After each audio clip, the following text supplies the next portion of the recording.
And now your mama knows. Bruce, unleash the baby god dragon!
What's going on, guys? So that was an epic show that Clive just had, and now I'm glad to have you guys come over to my show, and we're going to further the conversation about games. And I specifically want to talk about cloud gaming. I want to talk about it all. But guys, if you come in here for the first time because Clive sent you over, well, I typically stream every single, well, not every single day, but Monday, Tuesday, Wednesday, Thursday at 5:30 p.m. Eastern. You could always find something live here. But I love Clive, man. He's my guy.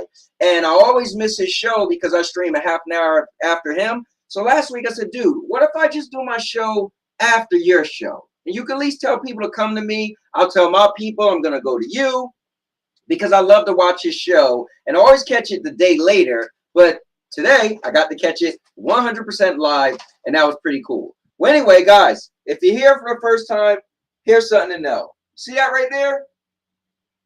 I'm the all-purpose champ, okay? That means I deal with gaming. Yes, guys, I love gaming. But also, I'm the master of vlogging.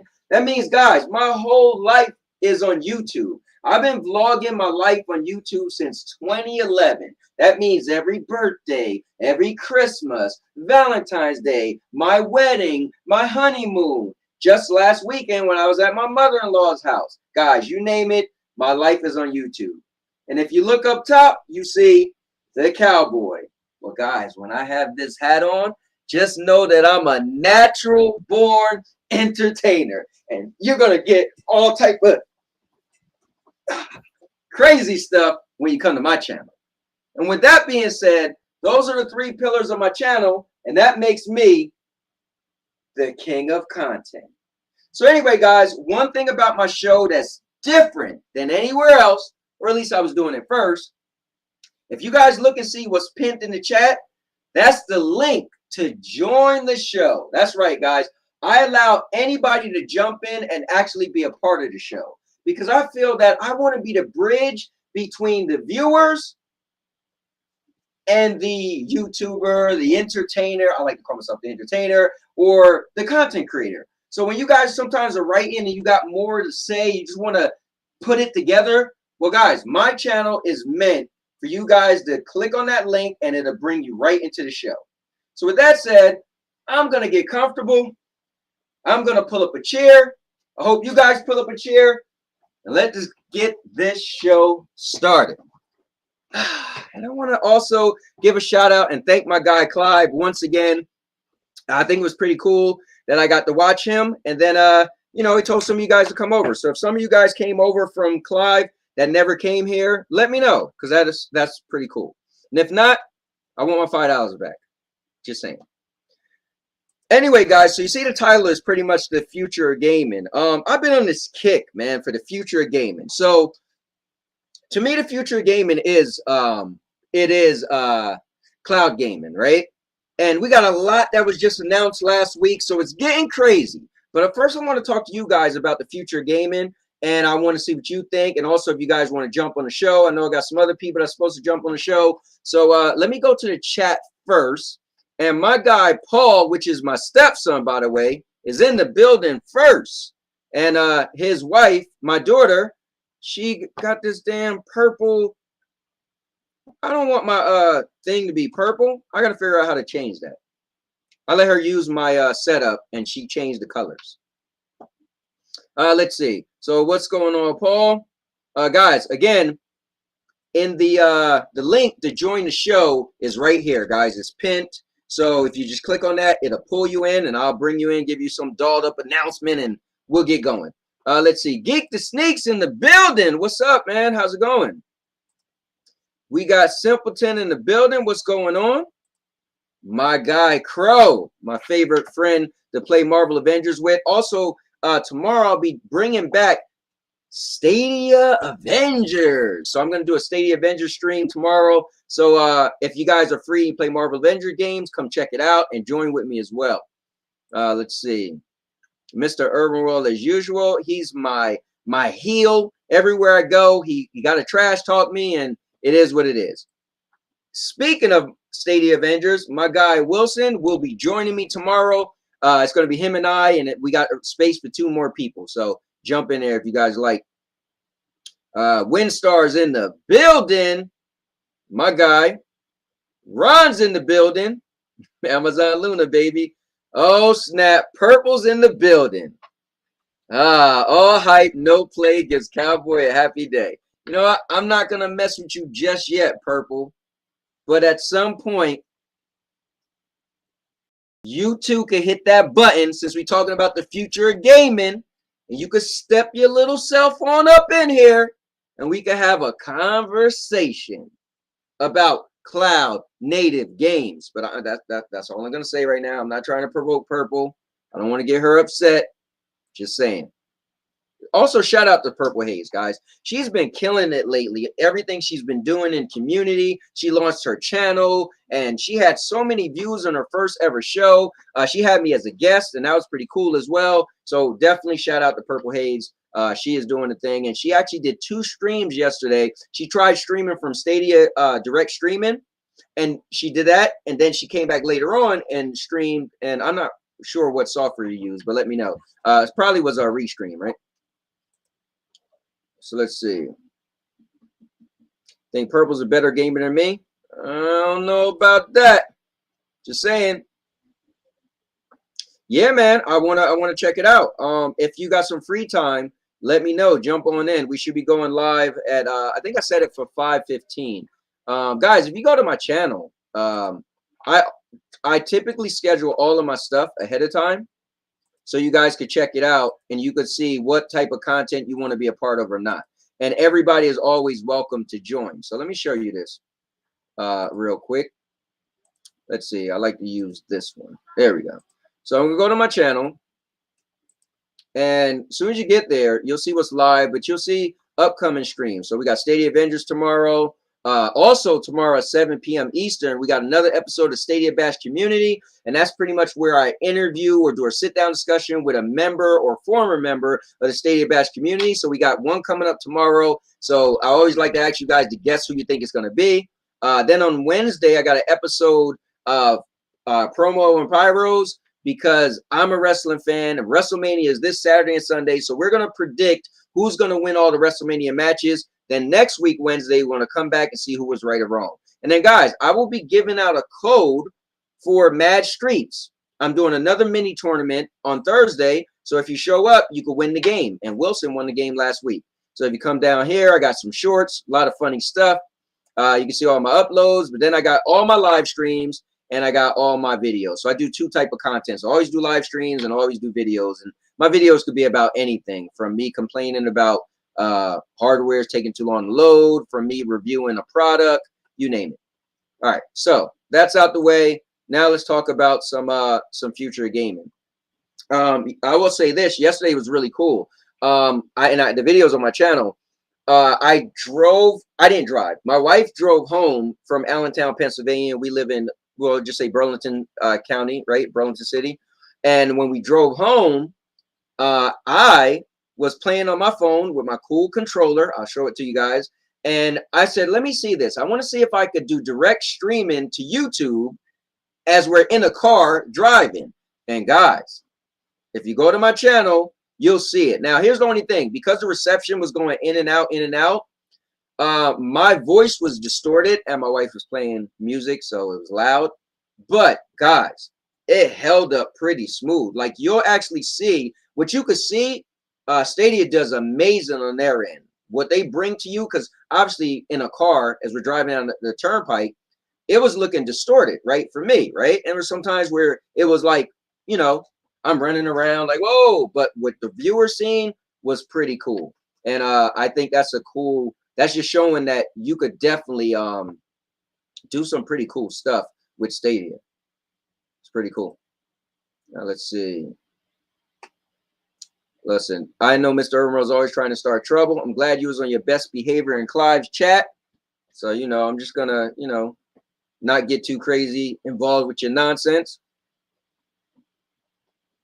All right. Purple says she's going to eventually come back on the show. And Clive, listen. Oh, guys, look at it. My wife just is part of the show pretty much. She always bring me my dinner. And I got some DiGiorno pizza. So pretty cool. She didn't feel like cooking. So she said, you know what? Let me throw this in the oven. But I'll throw that to the side right now. Clive, I was going to say, if you want to jump on real quick and give some uncut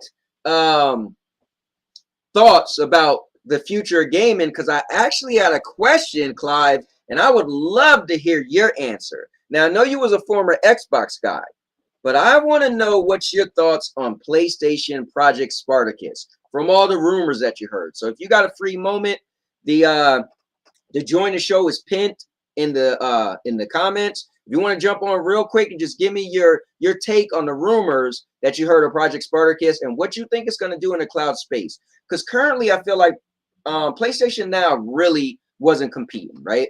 That was a service made to bring over PlayStation 1, 2, and 3 games because the PlayStation 4 had no backwards compatibility. But they never really pushed that service as, hey, we're competing with cloud gaming, kind of like xCloud, right? So I'm curious what you guys think about that. And Clive, if you want to jump in, or if any of you guys want to jump in, let me know. I'm dying to know. And yes, Clive, that was a great show. As always, you know, we already know you do a great show. So nothing there to see but greatness when you go into my guy, Clive. What's going on? PS4 arcade channel. My day has been pretty good. I always tell people I don't have a bad day. So my day is always great. My days are epic. Never fails the food is. Hey, Crow, you might be the one telling her, hey, bring the food now. The link is pinned to the chat, Clive. Here it is right here. If you go all the way to the top, it's the first link that's in there. Just click on it and it will pull you right in, buddy, because I need to know. I need to know. What's your thoughts? Do you think that we might get the reveal tonight? I don't know, man. So I don't follow PlayStation anymore. So I don't really know. I don't know like when they do their I don't know when they do any of their stuff, right? So I'm not sure. I will say this. I've been refreshing YouTube all day looking to see who's been responding or not, right? Because I'm curious, not responding, but any YouTubers that made videos. Because the moment it's announced, trust me, there's going to be like 35 videos from everybody. So I'm curious to know the rumors, the tiers. I'll say this. Let's start off here because we're talking about future gaming. And if Clive comes in, that's cool to get his take. Supposedly the rumor is this. There's 3 tiers. One is $9.99.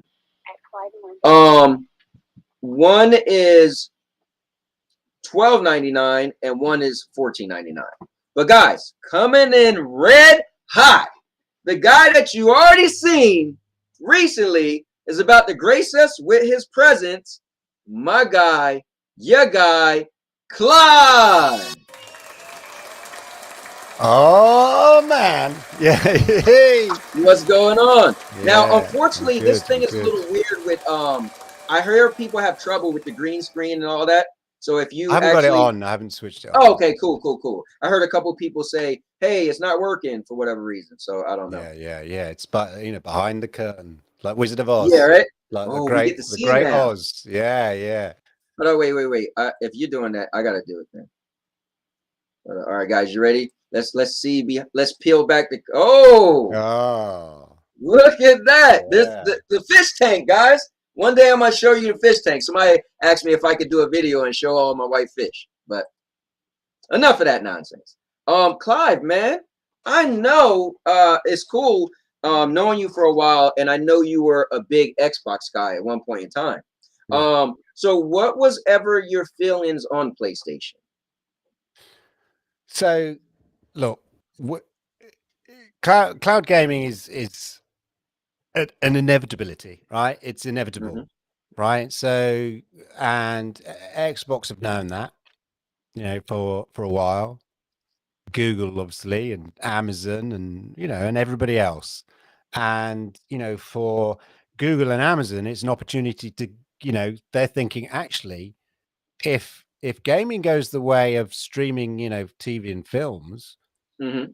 then this is a golden opportunity for us to enter the gaming arena because we've got the tech and the knowledge to do it, in terms of the cloud infrastructure and stuff like that. So for them, they see it as a wonderful opportunity to sort of get a little bit of that gaming market, a gaming market that's going to be expanding. And basement floor opportunity at that. Yeah, exactly. And they know they've got the infrastructure, right? They're just going to have to get the reputation in the games and all of that, but they've got the infrastructure. So they knew it was an opportunity for them. Xbox know that is a potential existential threat to the way, the old way of gaming is yeah, there's an existential threat, delivering consoles every 5 years and stuff like that. That's got to change. um that's like coming out with a new, a DVD player, and then the Blu-ray player, and then whatever would have been after the Blu-ray player. You know what I mean? So that there isn't as far as I know, the next Blu-ray player, because there's no need for it. Right. So we know Xbox see it, understand it, and also see, the likes of Google and Amazon potentially as a threat. We know Nvidia realize it. If they're gonna, if gaming is going to move to the cloud, how do they sell graphics cards if people aren't going to buy, PCs? Or at least, if they are going to buy PCs, is there an opportunity to open up another market for people to effectively rent graphics cards? Because that's what GeForce Now is. It's a way that Nvidia can get people to rent, graphics cards, Hmm. albeit graphics cards in the sky. So cloud gaming, inevitability, fact, no question about it. Cloud gaming works. It's proven, fact, no question about it. And if either of those facts, that you don't believe in those, then I can't help you, right? Yeah. That is fact. So the big question is, what and when PlayStation going to pull their finger out their butt and do something about it? Because otherwise, however great the PlayStation brand is, it could exist delivering consoles maybe for the next 5 years, maybe, 7 years. But think about the gaming landscape in 10 years. Hmm. So, PlayStation, we has to, PlayStation knows it. It's just a question of like what they're going to do. So now we know, they've got, Project Spartacus coming up. And I guess so it's them saying, okay, this is what we're going to do. And it's really a question of what form is it going to take?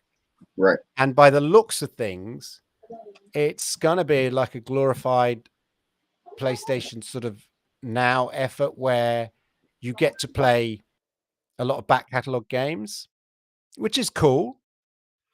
But really, I think the future is it becomes the main platform. So Right. already out of the gate, based on what we think PlayStation are going to say, they don't see it as the main platform. Xbox don't see xCloud as the main platform, but they do see it as potentially becoming the main platform. And you know, if this is consoles and this is, you know, xCloud, then eventually xCloud is going to move up in terms of its uptake and priority, and eventually overtake consoles in the long run, you know, a bit further down. And Xbox are investing in that concept and you know, moving towards that.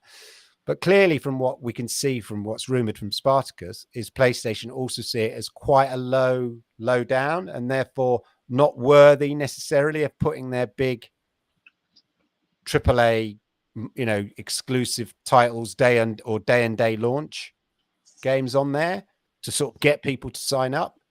Which to me, I get it, but it just seems like if they're already late to the game, they ought to leverage a bit of the advantage they have with these wonderful exclusives and at least offer some of those exclusives out of the gate. Well, so let me say this to you. So again, I don't work for any of the game industry, and I was a big PlayStation fan for a while, right? I think the thought process is that these Sony exclusives are kind of like the marquee games, right? Yeah. And I think the thought is that if we offer a service similar to Game Pass, and we could offer you a back catalog of PlayStation 1, 2, and 3 games, we could offer you some current third-party games, because Game Pass give you some current third-party day and date games. However, our exclusive won't be day and date, but they have that again, this is all rumor speculation. See the mock-ups, the extended demos, which could be up to 6 hours for a day and date game. Like, let's say God of War came out and you got to play it for 6 hours, but you had to pay for the top tier, right? So that's not really me getting the game, but you get to play it. I don't really put stock in that, but I could see where some people might say, wow, that's kind of cool, right? I think it's kind of cool. But from PlayStation's point of view, I still think that they're dependent on their exclusives to sell boxes, to sell £500 boxes. And, you know, people say, oh, exclusives count, exclusives are important. And you know what? They're right when you've got a 500 box to sell and you're trying to convince somebody to buy your 500 box. It's less important. It's still cool if, you know, but it's less important if it's a $8.99 a month, you know, payment that you're making. I mean, exclusives still have a role, but they're not. It's not on the same scale as, you know, we want a reason that people buy PlayStation 5 or whatever, and that reason is this amazing exclusive title that people know is going to be amazing, brilliant on PlayStation 5. It's going to work excellently on PlayStation 5. All of that, and to a certain degree, they may think that if they put that day and date on a subscription via the cloud kind of service, it would perhaps undermine the quality of that title, right? Because that title is a bit like an Apple iPhone. You know, the reason the software works so well, Apple software works so well on an iPhone, is that the hardware and the software are kind of you know, built together. And the reason PlayStation games look so amazing on PlayStation is that they work together to enhance the real power of the PlayStation, and that's their selling point. So maybe PlayStation feel that to a certain degree, you know, cloud gaming is good and you get great quality, and you know, we've seen it on Stadia, you've seen it on GeForce Now where they're upper tier and all that kind of stuff, but it's, you know, it's not on the same standard as a top end exclusive PlayStation game designed specifically for that machine. So they may feel, I don't know, speculation. I'm just trying to think from a business point of view, why they may take it softly catchy monkey in the early days before they sort of go full in on cloud being the dominant platform, because for now and the next at least 5 years, they've got to pay off the investment that they made in building £500 boxes that everybody's got to buy. So that's my kind of perspective. But it'll be interesting to see that we know they have to enter the space. Yeah. This is going to be their look, and they know everybody's expecting it. So this is going to say, well, this is what we can offer you. And I tell you what they can offer, as we mentioned here, is an amazing back catalogue. Right. And that's not to be sniffed at. And for now, I think that will probably satisfy a lot of people, because who's going to be into this? It's PlayStation owners who probably already own a PlayStation 5. Right. So what they're really getting offered, so they don't need the day and date game in the cloud because they're getting it on the PlayStation 5 they already own. But what they don't necessarily have is an easy, ready, instant to play access to an amazing back catalogue. So as an added value, that'll be pretty cool if you're into PlayStation. And again, we don't know as well whether this is going to be available via your PC or exclusively through an app on PlayStation. Right. You know, so there's lots of things we don't know. But I think they're going to be one. I think they're making a statement about cloud gaming, but I think it will be tentative as opposed to slightly more aggressive from Xbox, and much more aggressive in terms of, you know, Amazon and Google and Nvidia to a certain, because they have to, because they're trying to create the marketplace that didn't exist before. So Clive, hold up. We got a couple questions in here, and I guess I got to ask you if you don't mind answering. Okay. So first things first, right? I'm going to ask you. So myself and Purple Haze been going back and forth. Now, reason being is Xbox last week, I think Thursday, and on Friday, a lot of people caught it, that they said they have a studio, Xbox Games and Game Studios, and they said, okay, it was in the writing and the words said they're working on cloud native games. Now, Purple said, well, technically Stadia still is. I said, no, when they had Stadia Games and Entertainment, they was. What they're doing is creating tools that people could actually port their games over to be on their cloud platform. That is not the same as a cloud native game. So a cloud native game is you made this game in mind for the cloud, not that this game was already going to be on a PlayStation or Xbox or Android phone, and then you made a cloud version, right? So can you break down for me what's cloud native game means to you? Yeah, so it's quite interesting, and I think it's also indicative. So I'll explain it all, but it's also indicative of, I think, of where Xbox is in terms of cloud gaming compared to Stadia. Kim Swift, who made the presentation internally at Xbox, and they've set up this new studio. Now, the studio they're not making cloud native games.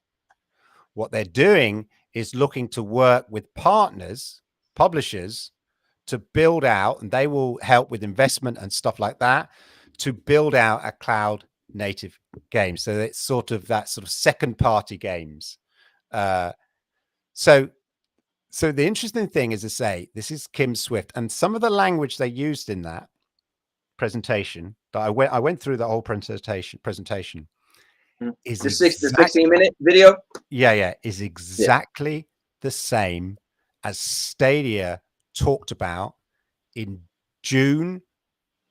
March 2019. The same language, the same details and everything. Bearing in mind, Kim Swift had virtually the similar role at Stadia. And I sort of joked with some people that basically all they've done is taken that deck, as they call it, PowerPoint presentation. She's taken it with her. She's scribbled out Stadia. They put in Xbox. It's basically the same plan. Okay. Now you could argue, well, of course it is, because, cloud native as a concept is a general concept. But to be honest, I think it's basically they talked about machine learning, all this kind of stuff, exactly the same language that, we saw. I forget her name now. It wasn't Jade. It was Sharon. Sharon Studstill, right? I can't remember. She's still at Google, I think. Oh no, she's taken some time out. Anyway, it doesn't matter. The point is exactly the same language that Stadia were using about Stadia Games and Entertainment. The difference is they were setting up studios to to do first party games. Xbox are taking a slightly different approach and saying to developers, we would like a cloud native game. We've got the tools, we've got the investment, we've got, you know, all this stuff. You come to us with your idea and we will fund you to build a cloud native game, a game that can only exist in the cloud. And the sort of the easy way that we can all imagine it, which I always think is a bit unimaginative, but in order for people to understand the concept, you've got to start somewhere, is the, you know, the 1,000-player battle royale. Right. You couldn't have that. Yeah. And the massive, like, so Ubisoft Scalar, for instance, talked about massive worlds. And I mentioned it on my show. Imagine in, you know, the next big Assassin's Creed game, you have the, what's it, the Assam hub or whatever it is. Yeah, the Animus hub. And then that would allow you to go to ancient Greece, or, you know, Second World War II, or Pirate Land, or whatever it is, all within the game and seamlessly. You couldn't do that if you had to download it, but so you had those worlds on the same scale as the worlds exist as individual standalone. You could do that in the cloud.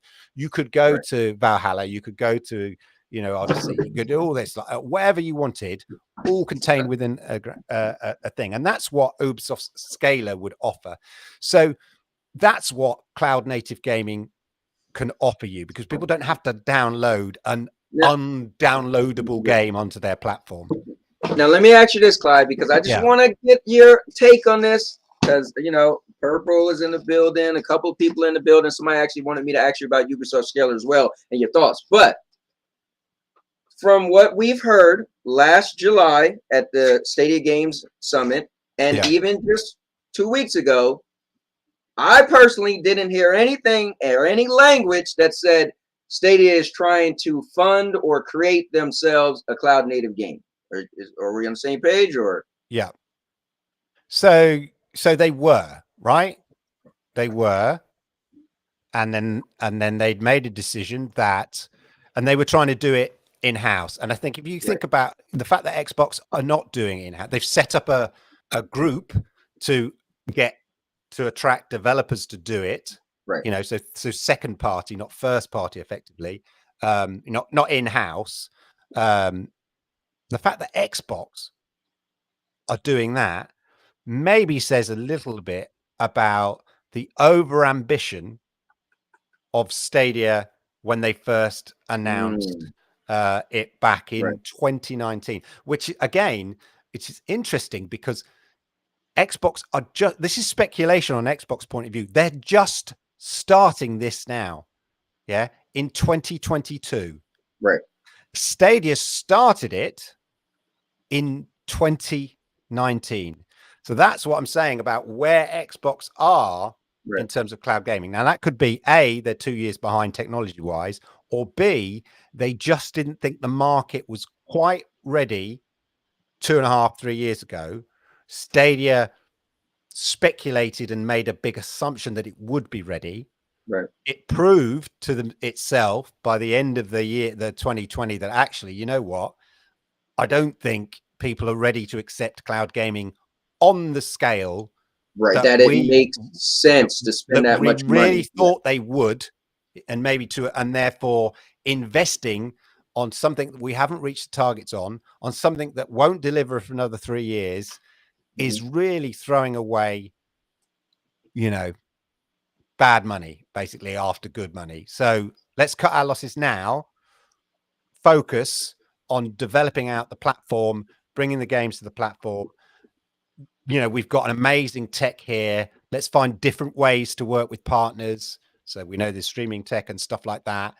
Just keep going with Stadia in the store and build that out so that we're in a position. So look, Ubisoft got Ubisoft Scalar. Ubisoft have an amazing relationship with Stadia. If you build a cloud native game, so Ubisoft Scalar is just the tools. Okay. It's not necessarily the platform on which the game can live, as I understand it. And it's an extension on a game that you already started. Yeah. And as somebody mentioned, you know, it doesn't mean it all has to be in the cloud. Correct. I mean, Crackdown 3 was a very early version of, you downloaded the game, but as somebody mentioned in the chat there, the heavy lifting is done in the cloud with Microsoft Flight Simulator, the world maps and stuff. A lot of that was sort of done in the cloud, even though it's still 150 gig bloody download for the game. Right. Some of the heavy lifting is done in the cloud. So you can have a mixed ecology, but eventually, a lot of major work. So you could have, where you download the basic kernel of the game, but all the hard work's done in the cloud, and and that could be PlayStation specific or Xbox specific. The kernel can sit there. Right. So, but if you build a cloud, other than that, if you build out a cloud native game, it has to be on a platform, a cloud platform of sorts. So, given that Stadia has a relationship with Ubisoft, why not? Right. In the future, Ubisoft build out a cloud gaming technology either that Stadia can have, or works on a channel using Stadia's streaming platform that they've got, and we have access to it via the store. So Stadia via the store. So there's lots of different options. So a couple weeks ago, I made a video and I said that what if, and this was before Scalar, I said, what if Ubisoft made a cloud native game, right? Because Assassin's Creed Infinity was talking about. And they made a game that could theoretically be on, not on consoles or PC, but it would be able to just be on cloud platforms. So let's say, because we're going to get there where there's going to be a cloud native game and it's going to be on GFN. And it's That's the beauty of a cloud native game, isn't it? Like, so yes, you can have a hybrid option where like Crackdown on Microsoft, Flight Simulator, whatever, and that mixed economy, or the whole game is run in the cloud. And that's and the beauty of the cloud, it means it's absolutely not hardware reliant. It's not hardware specific, and therefore you can play it on. You just need an app or an access or a web page or a link or whatever it is to access that game. Now, whether that sits, and again, it doesn't matter where that app lives or sits. Could be sit on GeForce, could sit on Luna, could sit on Stadia, could be accessible by all those things at the same time, because it's all run in the cloud. So it opens up. That's the irony of it. You've got a game that you can't imagine on a £500 state-of-the-art gaming console that everybody could play on their potato laptop. It's mind-blowing. That's the mind-blowing concept, isn't it? Like 1,000-player battle royale, giant global world game, and yet you play it on your phone or whatever. You know? So let me ask you this. Here's a question, and I would love to get your answer to this. So Wilson said, what style of game do you think could benefit the most from cloud native gaming and tools like Scalar? And do you think it could create a new style of game or gaming? If so, what would it might look like? Yeah. So let me hear you stab at trying to. Two thoughts. Initially, I think, and from an investment point of view, the game genres have got to be familiar, in order for people to get in, get people in to play the game. So I think there will be expansions on genres and types of games that we already know, but just on a grand scale. And that's why I said, I think it's unimaginative to just sort of say, a battle royale with 1,000 players. But you know what, actually, that's probably going to be the first iterations of these sort of games, or games with massive worlds that you can instantly, fly to. Imagine, a game like I mentioned about Elite or whatever, which was if I remember, was some sort of big starship pirate game, but on a very low res kind of basis way back in the 80s. But imagine like a more rendered 3D amazing effects, and you can travel from planet to planet and stuff like that with amazing, and on a bigger scale than No Man's Sky, and sort of more instant, and lots of many more people involved. And that's why, oddly enough, I think with Ubisoft Scalar, the Assassin's Creed game like Assassin's Creed Rift, if you think about it, lends itself really well to that, because as I said, you could just use the hub and jump to full scale worlds, worlds that are already on the scale of the current games that we've got, like, Valhalla and, as I said, and Odyssey and all that. But you could just jump from the different worlds. That would be possible. And each world is controlled and rendered by a different, cloud entity, as it were. So I think initially it's that familiar people, okay, 1,000 battle, Royale with aircraft and, imagine World War II or whatever, like that, but like on a grand global scale or whatever. Unimaginative, but imaginative enough to get people go, wow, that's an amazing. But I think so once you've had the few sort of your first generation of cloud native games, that's when the creatives will start going, actually, and thinking at things that, like, it's like the fourth dimension, thinking of things that we right now in our boxes, in our gaming genres and boxes, we can't quite think of. So that's why I can't describe it, because it's not within our knowledge yet. As you explain it, Clive, like the second or third generation of cloud native gaming. So as you explain it, you know what I see in my head? I feel like you're explaining a game that's already out, but if it was built on the cloud, it would be what it is now, but it would allow you to go seamless. And that's Destiny. Yeah. I think of how in Destiny you're in a tower, and then you just go to any planet and you go all over on the planet. But guess what? There would be no loading. Yeah. And remember, when Destiny come out with new content, they always got to get rid of stuff, right? So just imagine on that grand scale where it just keeps going. Now, here's what I want to throw in there, Clive. Imagine if you're on a planet, and okay, so we're all in the tower, and you're like, hey, I'm gonna go to the moon and help John Scar and Ray fight, right? And I'm like, and we're all still in the party. Okay, cool. I'm about to go help Jack the Slip and Nerds World out on Earth, right? And so you get in your ship and you fly there, you're somewhere over here. Now imagine Stream Connect. So you can see your team that's on the Earth, and the team on the Earth can see your team on the moon. And I might be like, we're losing, Clive. I need you to leave the moon and come to the Earth. And you just, as a character, all live, no cinematic, just run to your plane, your jet.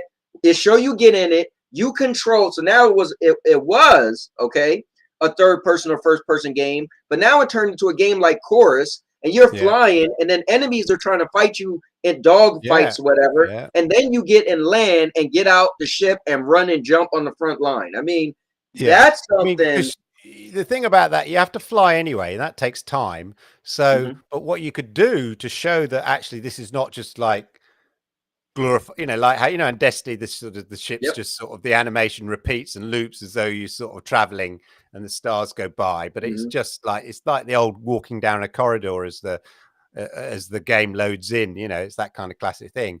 But as you say, imagine if there was, while you had that flight, there was gameplay happening, as you said, people trying to, so you're fighting wars on the planets, but there's also wars going on in the sky.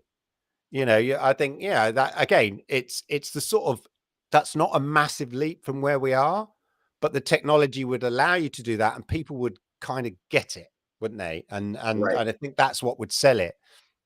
Yeah, I mean, you killed it on the head. It has to be something familiar so we could so it just has to give us something we've seen before, but push it to what we haven't seen. Yeah. So that people could gradually, because if it's just something we never, I mean, I don't even know what could be something we never, right.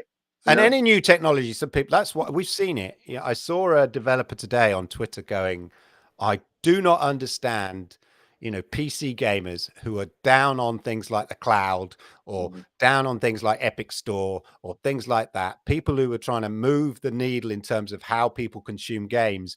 These PC gamers are meant to be, should be really interested in top tech. They want the latest, graphics cards. So they should be interested in new tech. And yet these are the people who actually, this is not me speaking. This is a developer saying these are the people who are actually being traditionalists and saying, I'm not interested in this new technology, which he kind of finds frustrating and ironic that people who spend a hell of a lot of money on the latest computer technology at the same time don't want to know about technology outside their scope, as it were, beyond that technology. So I think you're right. You know, it's like you have to bring people in. And so if it's basically a game concept that's just turned up, you know, or a dream game that doesn't quite, you know, like No Man's Sky, as you say, but with gameplay as you travel, you know, that kind of stuff on that scale, larger worlds. Or what's that? So what's the big, what's the big Xbox game that's coming? Not Star, is it Star Quest? Starfield. Yeah, Starfield, right? Mm-hmm. That's the dream, isn't it? That, you know, you travel in your spaceship from planet to planet, and that's going to have some kind of loading. But that game would be freed up. So your imagination would be freed up. You wouldn't be held back by the technology to do all the stuff that the makers of that game kind of dream they can do, but technology doesn't allow them yet. Well, it kind of does. But it will do, you know. So yeah, I think, you know, it will create the game that we dreamed of as a kid, I think, you know. Yeah. The only sad thing is that I see where developers, they don't want to okay, so for perfect example, 13 AM Studios, they developed Dawn of the Monsters, and I was fortunate enough to be able to sit on the interview with Stadia Pro and Suave, right? And so we asked, would you ever think of making a cloud native game? And what they said was they are not interested at all because it's not popular enough, and everybody want their games to be able to be on as many things as possible. And they will be limited by making a cloud native game. But I think the cool thing is the way that's now. That's right. That's the point. Right now. That's right now. Yeah. Right. But if you're Ubisoft and you're thinking, okay, we've got our games on Luna, we got our games on Stadia, we know X, you know, Box do, you know, got X Cloud, we know PlayStation about to make an announcement. Why do you think they're developing that technology? Why do you think they're developing Ubisoft Scalar? Because they know that they want, because they're not developing it so we'll see what we can do with it later. They're developing it because it's a need that they see now, you know. And I think, as you mentioned before, an Assassin's Creed service game that they can just keep adding worlds and, you know, or points of history, whatever, that you can travel seamlessly through by just going to, you know, the main hub place, is probably the first iteration of that. But they haven't developed the tools because they can. They've developed tools because they feel, actually, this is something we want to do. So I think, but they're big enough to make that, you know, they've got the brands and the IP and the games that would lend itself to that technology. So they're making that investment to do that now. For a smaller developer right now who's just seeing 12 months ahead or whatever, then no, obviously cloud gaming's not there as a, you know, you want to make sure your game is on as many of the current platforms as possible. But if you're Ubisoft and you've got your own Ubisoft channel, for instance. Oh yeah. Then I think the good thing too is the Microsoft way. They could be, you know, they're saying, hey, we're going to give you everything you need to make a game. So this could be a little indie studio said, you know what? Instead of us trying to make a game that could come out next year, because just imagine the studio they get to say, we did it. We made the first. Yeah. You know? Yeah. So rumored, so at Stadia Games and Entertainment, so it was rumored, they were obviously working on a number of projects, and not all of them were these, you know, apparently, not all of them were these sort of massive scale games. Some of them were different games on a different scale, but still use the power of, you know, of cloud gaming. Because cloud gaming is not just about having massive worlds. Some of it is using, and again, this is some of the language which was identical to the Stadia language that was in the Kim Swift Xbox internal presentation, about using machine language and stuff, for instance, to control, you know, an artificial intelligence to control the way NPCs act and talk, making them so, you know, the moment an NPC will have a number of strings of language of sentences that it might say if you meet it. So you go up to an AI character. You go up to a sort of NPC and you say something, and they'll go, "Yes, the Grand Wizard went that way," or whatever. Right. They have a limited number of things that they say. And there was I think it was an early Google example, and it was I know what I was about to bring that to you. Yeah, Somebody, it's a they murder had the mystery. AI made an order, placed an order at a restaurant. Oh no, not this. So they have that. No, this was a game test. Oh, okay. And it was a murder mystery, and you had to work out who did the murder, and you went up to the characters and you asked them questions, and they responded, and using AI. So they were pre-programmed to kind of, they basically either did it or didn't do it, or they have a character and a story, but the way they responded was generated by the way that you asked the question. So it wasn't like they had 5 responses and it triggered one of those 5 responses. It was a natural response, just like as you like the phone call, to make a booking at a restaurant. So machine learning and using the cloud could be something like that, creating a living, not breathing, but you know what I mean, a living, speaking, intelligent character that exists. So that's not about having massive worlds. That's about having massively intelligent NPCs that react to you, the way you respond, in a way that trying to just to say, shove in 5 random exchanges that they might respond to you if you say certain things. You could have not an infinite, but well, you could potentially have an infinite number of responses. The way that Google Home talks, is by sounds, and then it uses it understands what you've asked it, then it contextualizes the answer, and then uses the sounds to give that response to you. And that's a lot of kind of programming. And okay, you can get on the Pixel 6 now, some of that's done on the phone on Tensor chip, but most of it is done in the cloud, super fast. So that's the sort of thing where you ask a character almost anything, and it responds within the context of the game, but using machine language and stuff like that. That's the sort of exciting, aspect of it. So it's not just about, as I say, it's not just, I don't think it's just about massive worlds. There are other processor heavy things that could be freed up from, your native hardware, if it's done in the cloud, which will bring the game alive. Characters could literally live and have a life and respond to different things on a greater scale than you could do if you had to download all the data required to do that on, onto your Xbox or PlayStation or whatever it is. So man, yeah, that is a great point, because we often just think, oh wow, right? But that could blow your mind away. You play a game, you know what blows my mind away, Clive, is when I play a game and they have their voices, right?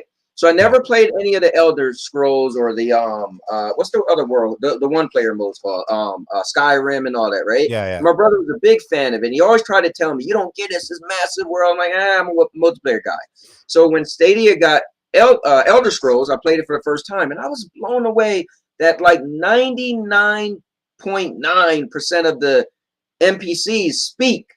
Yeah. And like they have some crazy elaborate like story, like their side quests like blow your mind, like the writing they went in to add. Yeah, and they would have to record all of that and stuff like that. Right. But with in the way that Google Home works, you could use that in the cloud for the person to respond, in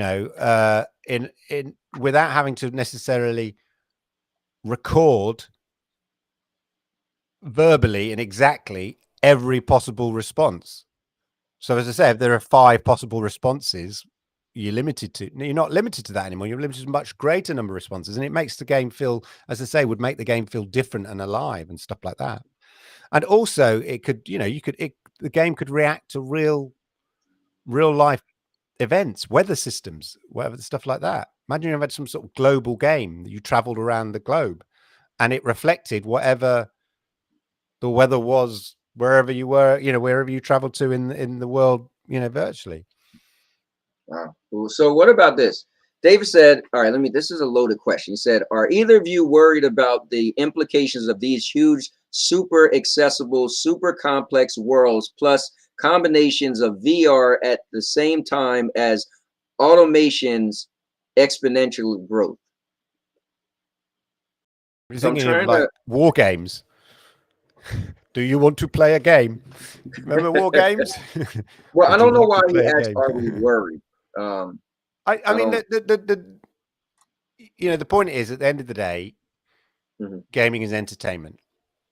So it has to follow certain, I would argue it have to follow certain structures in the same way that, films follow certain structures. You can have, as was it Bandersnatch, whatever on Netflix, you can have an Right. interactive That was narrative that cool. works. Yeah. And yeah, really brilliant. And did you see Charlie Brooker, who did Bandersnatch, he did a cartoon Hmm. in the style of, it was a style of like a Porky Pig style cartoon. It looked Right. it, the design style, everything brilliant, but you had to respond. And Oh, he wow. had not like he had like 3 lives, I think, or 5 lives, and he had to either, I can't remember, break into a bank or something like that, or no, break into an art gallery to steal some art, and you had to answer a question quickly using your remote control, and Wait, then what is that on? it's on Netflix. Oh, wow. But so it's by the same guy, but it's done in Okay. the style of a 1950s animation. Really cool, but you have to, even the drawing style and everything, but you have to respond really quickly, and then the story plays out depending on how you've responded with your remote. Oh, It's really cool, really funny, and highly recommended to test it out. But yeah, right. um, You know what it's called? the point is, I can't remember what it's called now, but just I'll Google it. yeah, have a look for it. Charlie Brooker, yeah. But yeah, I, but games have to sort of fulfill a certain entertainment requirement. Mhm. So they can't be too unwieldy, or if they are, they have to give you a reason for you to sort of stay in that world or be Right. invested. Like like I've mentioned before, a massive fan of Sea of Thieves. And when that first launched, I mean, I loved it, but people were always a bit boring. You do certain things and then it gets a bit boring. And, that's because people love to rinse the game in trying to get as much as they can. And Right. Yeah. it took me a year to get to Pirate Legend. I mean, some people had a crew and they did it within a few months, whatever. I didn't have a crew. It was hard a slog, but I got to Pirate Legend, and then they added loads of elements, new story, not new story, new events and things you could do, and then they started adding the story elements that you could add in, Mhm. stuff like that, and build it out. And you wanted to go back to the world. I did anyway. I love the idea of sailing around and finding treasure, and then challenging, and then the risk you might lose it all because you might get challenged by somebody else, or Right. and that kind of stuff. And I love that it was a living world with other players in it. And then Yeah. they introduced NPCs as well, ghost ships and stuff that potentially could take you out, as well as random people who just wanted to be mean and Or that pirates big and think you. octopus. I played it Yeah. before, and a big Oh god, the tentacle Kraken. just destroyed our ship. It was like, The yo, we're Kraken. done. And you're swimming, Oh, and now your boat's gone. Like everything you had. I remember I was playing with my son. We used to play quite a bit, and then we'd got loads of treasure, and we were heading for the port. And just before we got to the port, he goes to me, "Oh, Dad, I've got to go to the toilet. I'll be back in a minute." I went, fine, because we got the treasure. So we're just heading to the port, and I was just going to cash in all the treasure we've got. And just before we got the port, the Kraken, because the sea goes black, and the music changes, and the Kraken came up under the ship, and I was like, damn, like we've got all this treasure on it, and I'm trying to defeat the Kraken, shoot its tentacles, and I'm shouting to my son, he's got to, Oscar, Oscar, Oscar, come back. I'm trying to I'm on my own. I have all the times he could have gone. It's like, I need you now. Like, you've got to come back, man. The cannons. Start bailing out the boat, Yeah. Oscar. And fortunately, we're all right. But Jesus, it was like I was really panicking. But yeah, you could imagine, so worlds like that sort of feel like you want to go back and are always different. Think about Sea of Thieves. It was it was as different as you wanted to make it be, because you played with your friends or you sailed the sea. You never knew who was. It wasn't like you're meeting NPCs all the time, because you were meeting random people, where they're going to be friendly people, where they're going to sink you more than likely or not, where they're going to nick your treasure. Could you nick their treasure? I mean, I remember playing with some random guy I'd met and we became good friends, and we were just on a small boat, and we sank a galleon, like just our little boat, and we defeated them all. The boat went down. We nicked all their treasure, stuck it on a boat, legged it as fast as we could to the port where you cash in all your treasure, and we could see them on the horizon. Because when boat sinks, for people who don't know, in Sea of Thieves, it renders again, it respawns in an island much further away. So if you've got sunk and you've had your treasure stolen, you can try and guess what port they went to, and then try and rush to that port to try and steal your treasure back.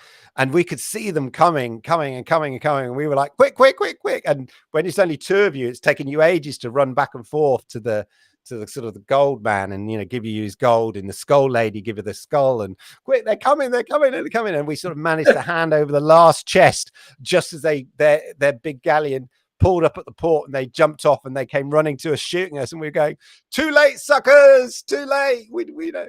But it was it felt like a living world, and every time you went on it, the story would be different. So I think the risk with cloud gaming is you've got to still make it a good, it's still got to be that was a long way of me basically saying the game has still got to be entertaining. Despite all this technology, we play, there's plenty of really simple 2D games which are really entertaining. New tech. Dawn of the Monsters. Have you got a chance to play that? Which one? Dawn of the Monsters. Yeah. Brilliant. Love it. Brilliant, yeah, man. New tech or latest graphics does not necessarily mean a great game that gets you in. I was playing Adam Wolf. Oh, not another rubbishy mobile game with rubbish graphics.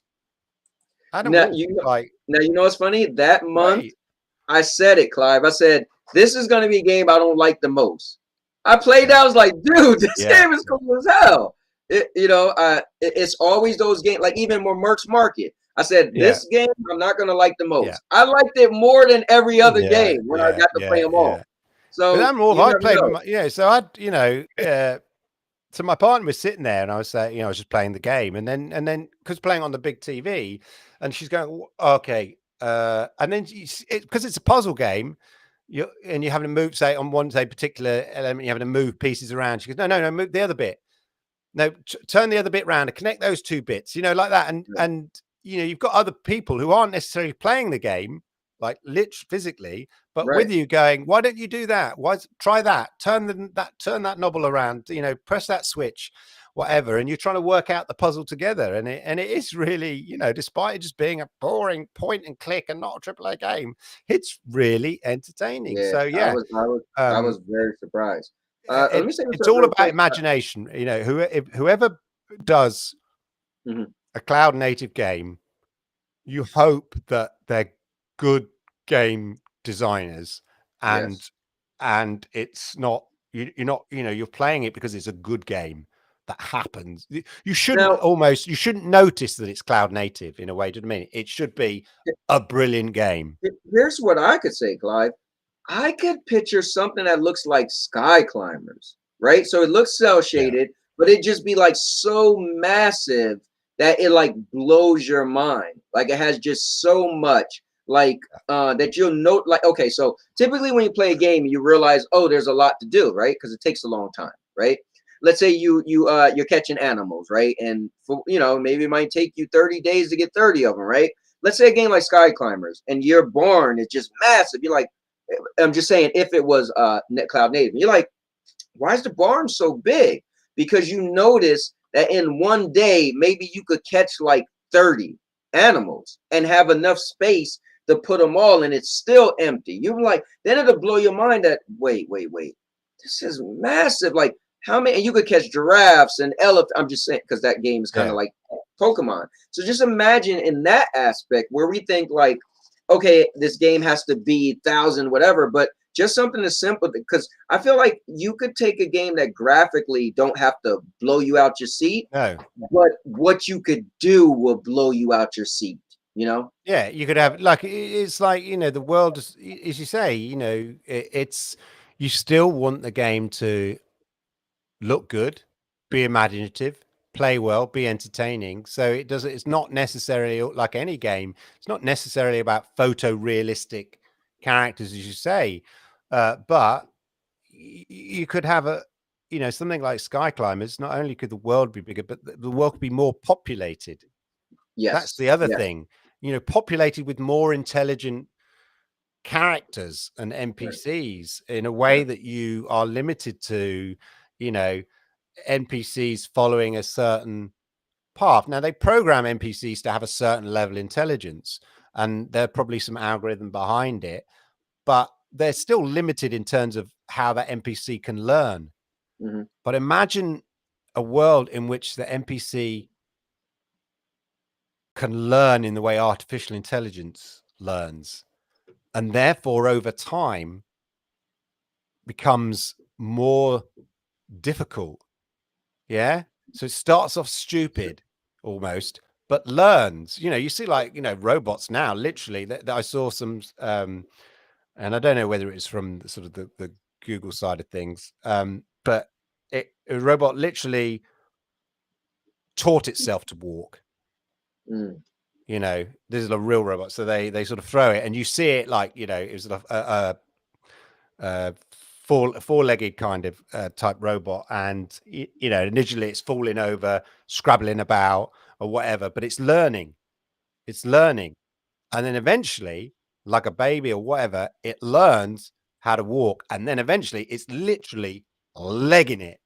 And I mean, it's quite scary, but it was a demonstration of how, you know, you can get robots to basically, you don't have to program robots, you know, to do everything from the get-go. You could program them to learn using artificial intelligence, and then they get really good at it, which is a Yeah. scary thing. But imagine in a game where you could, you know, have like herds of animals that learn and adapt over time, or civilization games where, you know, Right. the So greater probability for civilizations to, you know, you could have NPC civilizations as you're trying to build your civilization, and they're learning and adapting to what you do, so but having much more options rather than just a number of set presets of what they might do by now your reaction. Are you aggressive? Are you not aggressive? And all of that kind of stuff. I want to ask you, have you seen this or have you played this game? Because this was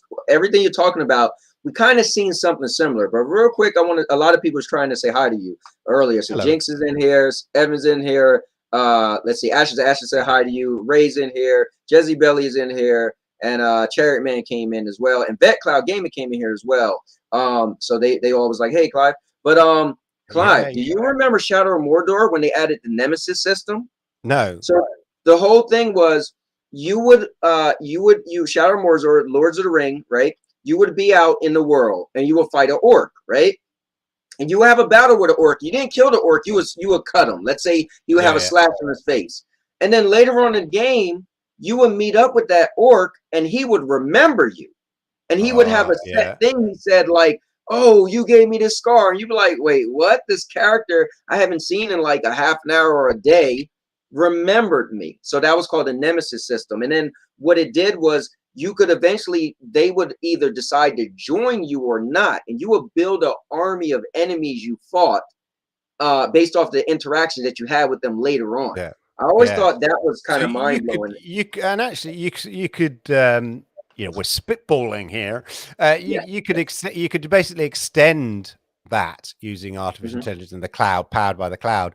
But that kind of also reminds me of, you know, so you know, in the original Yul Brynner Westworld, the original film Mhm. Westworld. I know there's a big Amazon series Westworld based on that.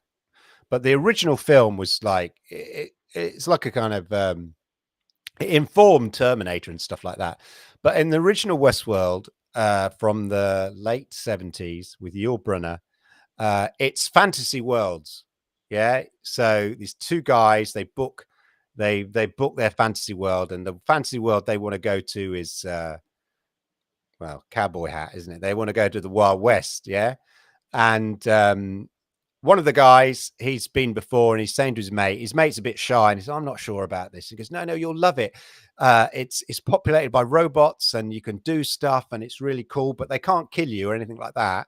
And you can have like gunfights with them and all this kind of stuff, and it's really super cool, right? So they go there, and they have an interaction with Yul Brynner, who's the kind of cowboy in black and everything. He's the baddie, whatever. And his mate goes, no, watch this. And he goes, I think we're going to have a shootout. And of course, you get to kill the baddie. And he goes, wow, this is so cool. It's amazing with these robots all programmed. And then the robots get taken off, repaired, and then they're put. So it's basically like a theme park, like a Disney World, right, but with sort of these robots. And then they go back, but they're just programmed that they can't hurt. They can't hurt any of the guests in this fantasy world. And of course, what happens is there's a sort of a problem with the circuitry in the Yul Brynner robot. Yeah. And that he sort of learns, and that sort of switch in their brain, in their robot brains, that says they can't hurt the guests kind of malfunctions. So the next time they have an interaction with the bad guy, Yul Brynner, and they think, no, the shy guy goes, no, whatever. Or no, his friends have said, no, I'll get this. I'll get this one. I've got this one. Come on then, geezer, like that. And he has a shootout with him, but Yul Brynner shoots him. And he says the classic line is, the guy that's shot goes, because I remember this was used as a sample on a Zig Zig Sputnik song. Small useless piece of information there, but it was like, that's not supposed to happen. He's been shot in the stomach. And then the robots all go mad and start killing. So in Roman world, the Roman centurion robots are all killing all the guests in the Rome world, in the Wild West world. And this guy, basically, this shy guy's on a run, being chased relentlessly. So that's where the Terminator aspect of it is being chased relentlessly by Yul Brynner. And he's going through the different worlds trying to run away from Yul Brynner. So imagine a world like that, a game like Westworld, but the robots learn. So they start off really stupid, but they learn from the way you react and stuff. And over time, then the game becomes more difficult because they suddenly learn, wait a minute, and it's that kind of, the robots defy the Asimov's laws of robots, which state they should not harm, humans. They learn how to ride horses, drive cars, use weapons, build weapons. And imagine if you're in that world where the robots are learning using artificial intelligence. That's crazy. Holt said, for me, get AI to stop charging forward when shooters would be smart. Yeah, standing there, obviously, exactly. It'd be good even on a simple scale, where some NPCs are really cool and they duck, and you feel like actually they're really good in some games. There was a game I was playing recently, and I just thought, actually, the NPC's quite intelligent.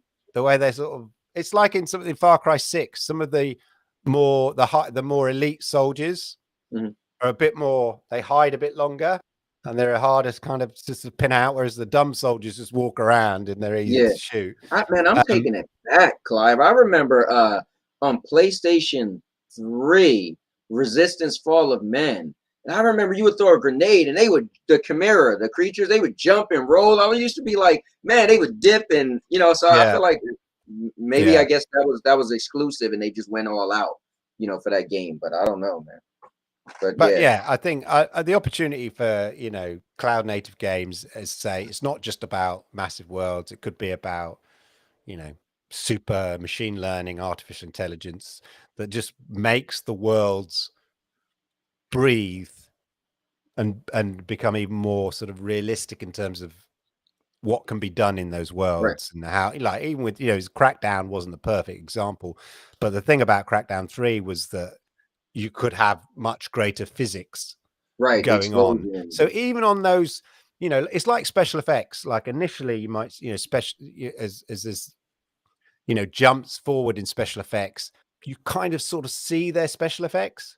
But the real art in special effects is when you take them for granted and you don't notice them.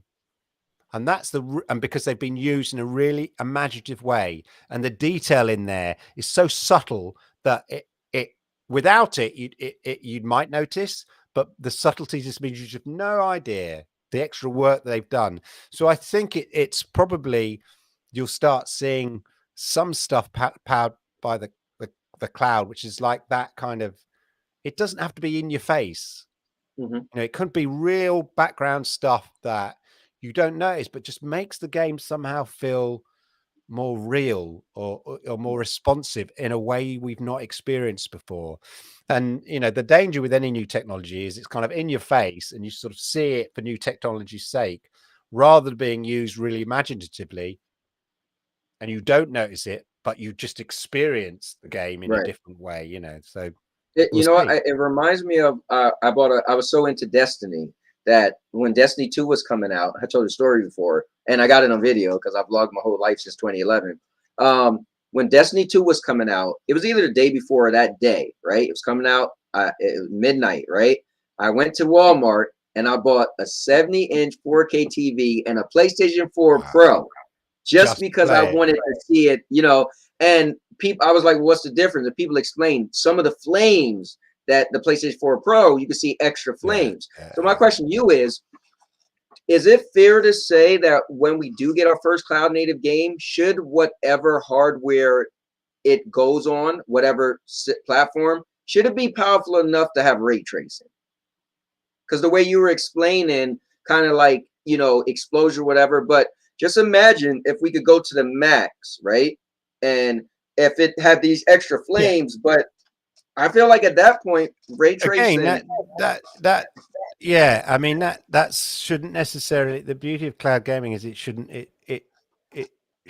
be, you know, it shouldn't be the requirement. You shouldn't require the hardware. That's the whole point. You don't need the hardware because the hardware's in the cloud. So yes, you know, whatever technology can do, ray tracing, all of that, is just about how powerful the processors are in the cloud. And therefore it gives you options. So if you've got an 8K TV that plays at 120 frames per second, you should be able to, you know, play that cloud game at 8K, 120 frames per second. Why not in 3 years' time? Why not? We wouldn't be there. I mean, who would have thought we can play a game now at 4K, 60 frames per second, that's cloud native, and it looks really good, and it's only going to improve. The technology in terms of the compression technology is going to improve. The processing of certain TVs and stuff is going to improve, and the processing within the cloud is, you know, technology is going to improve. So why not? Of course. And as I say, of course, the beauty of cloud gaming is it democratizes gaming, because I don't need a £3,000 computer to experience that. I just need a decent screen, and that's a choice that you either make or make, you know, because, you know, I have a nice TV, so why not? Yeah, I was looking at your TV the other day. We went, my wife's mom bought a TV yesterday, and so when we was in the store, I was talking to the guy, and he was showing me all of the different TVs, because I seen it was a racing game. It probably was GT7, right? And I was like, see, I said to the guy, I said, whenever I come to the store, I always see this game that looks like that. You know, it never looks like that at home. He was like, oh, yes, it does. I was like, come on, man, look at this game. He was like, yeah. So he showed me that. He said, this is what we use at the stores. I said, hey, let's see. So we walked into the back and into the like the movie room or whatever, cinema room. And he said, look on the wall. And I looked at the wall, and it was HDMI cables. I was like, what? He was like, dude, they were $150 something, $200 and something. He said, we use in the store the most expensive HDMI cables. So when you come in the store, you're looking like, wow, but people will go home and buy $30 HDMI cables and then just don't realize you can get that higher graphic fidelity, but it's gonna cost you, you know. Yeah, you don't have to spend that much on HDMI. So the key thing, the HDMI cables, the ones that are really good are actually glorified Ethernet cables. Mm-hmm. That's the difference. So the ones that are less don't, you know, are not like Ethernet, but they're if you want one that's really good quality, you get, I forget what it's called, but basically it's like an Ethernet cable. It's still a HDMI, but the Mm-hmm. bit in between is like basically like an Ethernet cable, and so Yeah. it can effectively send more data quicker. And also the other advantage of it is the thing with the HDMI, you're limited to really to about 10 meters. And then you start getting degradation of the picture, as I understand it. But if you've got like effectively an Ethernet cable, you know, HDMI type, again, I'm not an expert on it, but I looked into it because I was trying to extend, Mm-hmm. you know, go beyond 10 meters. Then, yeah, it can send data much further, bigger packets and all of that. So yeah, but definitely the LG C1, I highly recommend it if you're into gaming. If you've got PlayStation, I mean, I don't have a PlayStation 5 or anything like that, I don't have one either. but the Stadia games look amazing, and the other people I've seen on YouTube who reviewed it, you know, usually play, you know, some PlayStation 5 game on it, and even watching it on YouTube, it looks amazing because it's one of the few TVs which is 120 frames per second, which what makes it stand out. Plus that and the processing. And the new one for 2022 is the C2, I believe. So I had the C1 from last year, and the new one is the C2. Not much different. There are, I think there's a picture-in-picture addition, or there's a couple of other additions, but and the process is slightly more powerful than the C1. But the C1, I highly recommend it. Some people use it. I mean, even Linus Tech Tips, you know, talked about using the C1 as a gaming, as a gaming, as like a PC gaming monitor. You know, traditionally you get a gaming monitor, you don't get a TV, because a TV, you know, isn't specialist. It's a jack of all trades. It's not a master of one. Whereas a gaming monitor is a master of one. But with the LG C1, they've really concentrated on the gaming aspect of it, and yeah, it's great. I highly recommend it. Highly recommend it. That's cool. You know what's crazy is when I my wife's mom bought a TV yesterday, right? So she bought a 50-inch. I'm not sure what it was, but for what she needed, you know, smart TV, 4K. You know, it was like it was on sale for, it was under $300, right? So I was like, oh, cool. I looked at the specs. It's 60 hertz. It's good for you, right? But she needed HDMI cable. When I went, the HDMI cable said HDMI Ethernet, and I was like, what? So I'm looking on the package because, mind you, I haven't bought anything. My 70-inch 4K TV in the room, I bought when Destiny 2 came out, however long that was. I don't even play Stadia on it. I like my laptop, right? Yeah. But so I didn't even know it was a thing. And I was, the box says, you know, HDMI Ethernet. And you just said it. And I was like, wow, that was just yesterday. And I'm looking at the box like, yeah. It got two, I didn't know. Yeah. What you can do, yeah, it's brilliant. That's what they use. I think, you know, a commercial company use to get the signal, a HDMI signal. Say you're doing a big presentation somewhere in a big hall or whatever, and you need the signal to travel a long way. Then they, you know, that's what they use. And in fact, sometimes they just you can get adapters, which are basically Ethernet connection cables, adapters with a HDMI bit to it. So you actually use an Ethernet cable to connect, going from, you know, to a box which has got a HDMI sort of output there and a HDMI input at the other end, and it's connected by an Ethernet cable. And as I understand it, that allows, you know, you to go like send the signal quite far. It's still limited, but longer than say 10 meters or whatever. Here's a question, Clive. Wilson said, how will minimum hardware requirements as well as popularity of gaming consoles be affected by the development of all this stuff you're talking about? Well, it's like there'll always be people who want the best of the best. You know, like it's like with you know, there are audiophiles, aren't there? So people who love. So I had a friend who, you know, loved his audio. Yeah. So he would spend, you know, check out these speakers, £3,000 speakers. listen to this. You know, that sort of guy or, you know, person, you know, we've all got a friend like that who just loves it. And they go, and they've got to spend £3,000 on their amp, Yes. you know, £3,000 on their deck.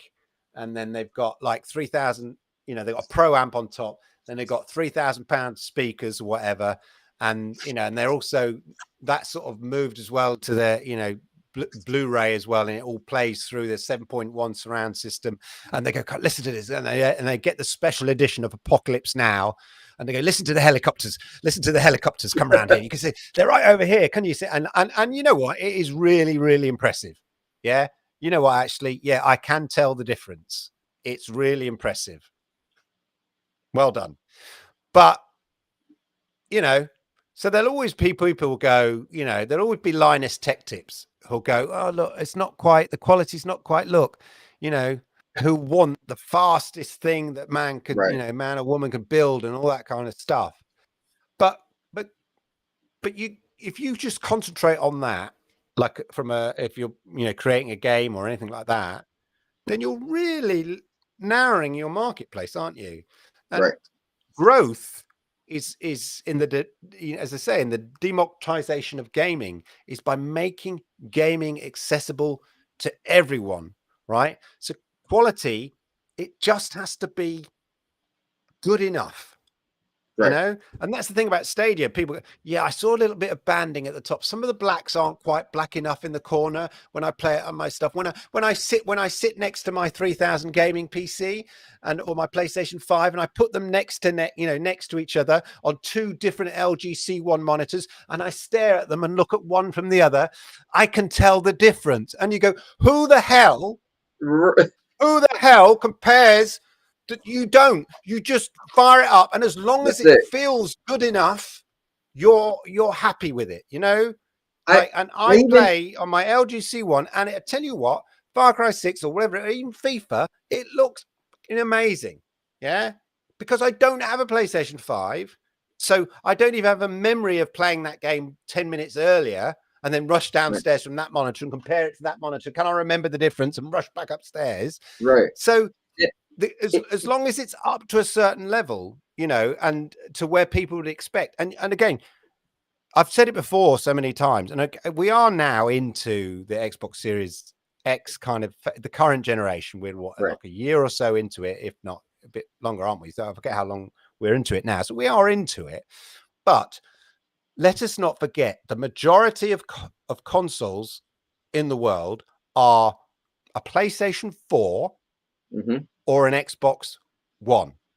Right. They are the majority gaming platform that exists now. Right. So if you come to a platform like Luna or Stadia or, you know, GeForce or whatever, and it is as good as, if not better, which it probably is more, you know, more than likely better than PlayStation 4 and better than an Xbox One, that is good enough. That won't be good enough forever, because once, you know, because technology moves, but it's the same as like VHS was good enough. Yeah. Then it wasn't good enough. Super VHS came along, and then that wasn't good enough. And then DVDs, and then DVDs weren't good enough. Blu-rays came along, and so on and so on. So as long as you are at that level. Yeah, you have a great point, because you got to think Sony is the measuring stick of who's who in gaming typically was console sales, right? Yeah. And so Sony even a couple months ago announced that they're gonna continue to manufacture for one extra year PlayStation 4s. Now Xbox decided they just announced that they were gonna discontinue manufacturing Xbox Ones, but guess what? They're selling their service to everywhere, so they don't need that extra. PlayStation realized, like what you just said, the most consoles that's out in the wild are PlayStation 4s. People can't even get PlayStation 5s. We could still sell more. That's why their games are still being put on everything else. And you know what you noticed? I was a die-hard Destiny guy. So trust me, I knew. When I played Destiny on Stadia, it loaded so much faster than my PlayStation 4. And I would play with my friend in crossplay, and I'm in there waiting. Come on, man. Where you at? I've said it so many times. When I knew from a tech point of view, for me, and again, you know, different people have different experiences, but for me, I knew Google had cracked it when I played exactly like you did, Destiny 2, because my experience of Destiny 2 had been on the Xbox One. Yeah.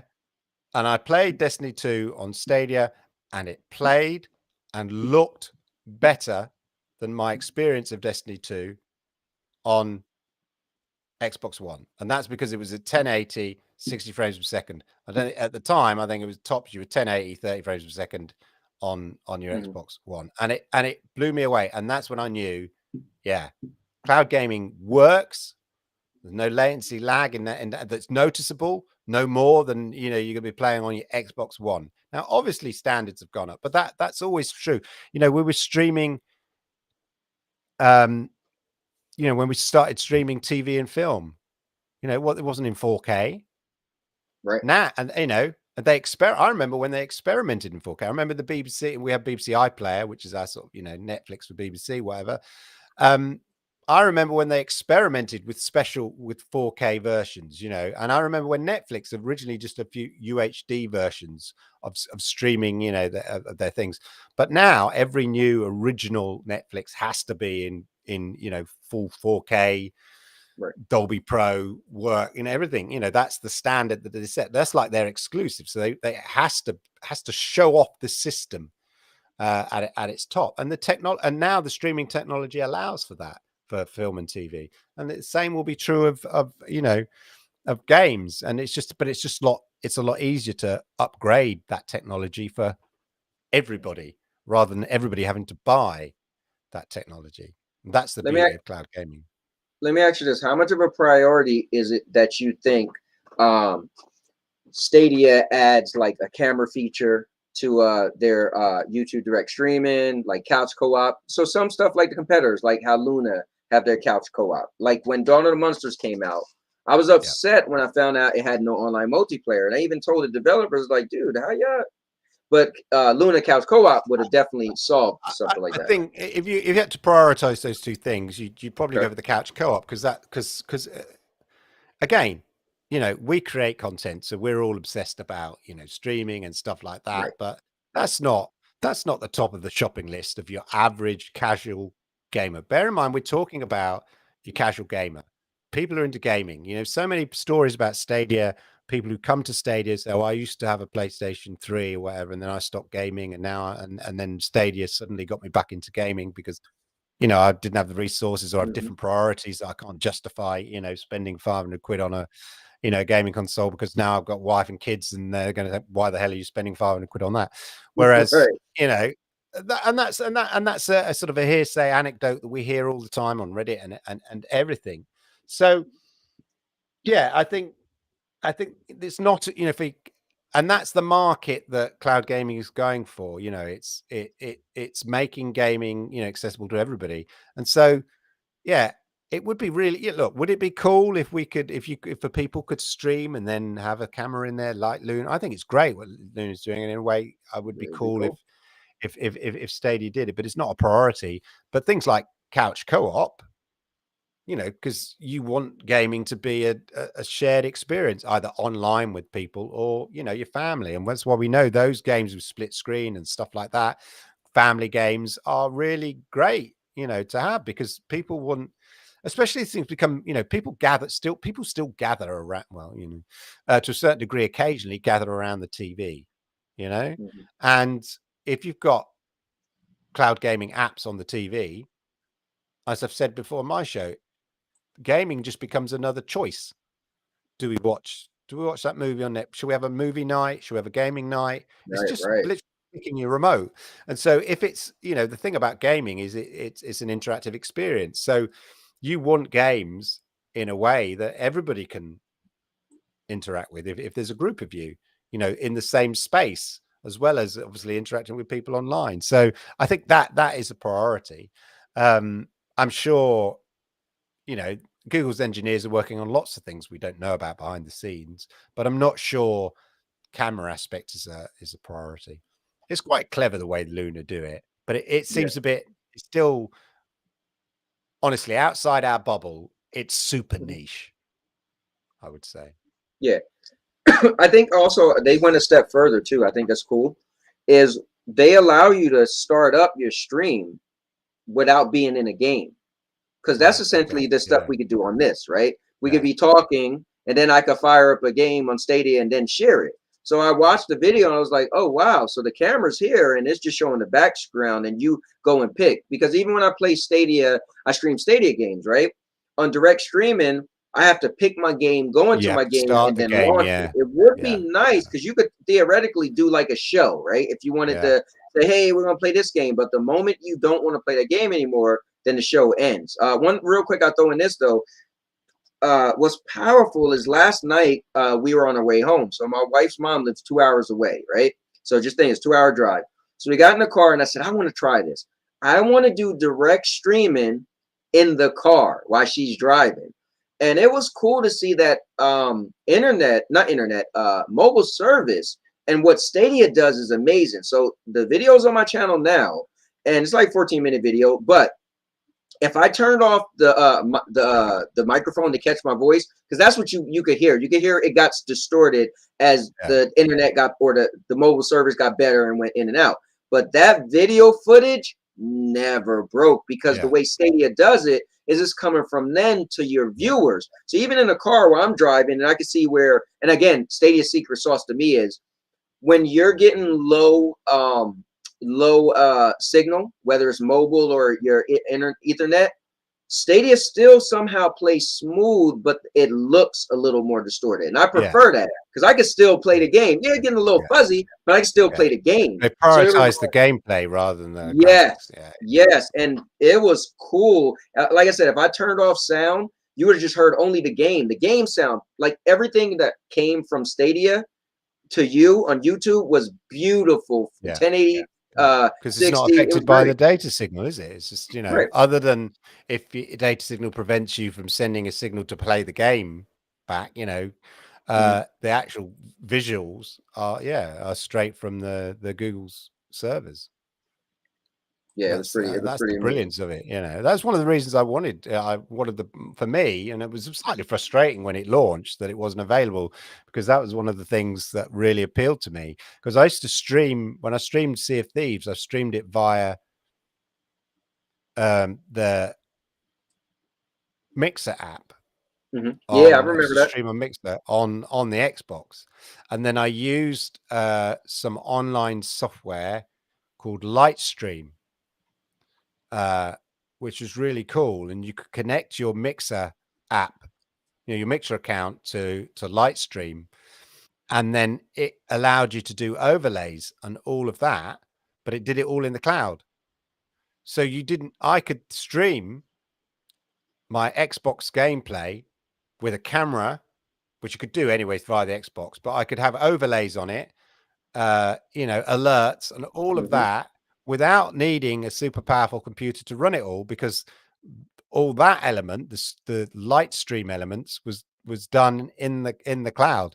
And so you could have legit sort of streaming, game streamer without the need of having a powerful PC and a game capture card and any of that. It worked really well. So the thing that you can't quite do that with, because that's still sending your game via xCloud to Mixer, and then the cloud stuff was sort of on the top. Or they took the signal and then stuck the stuff on the top.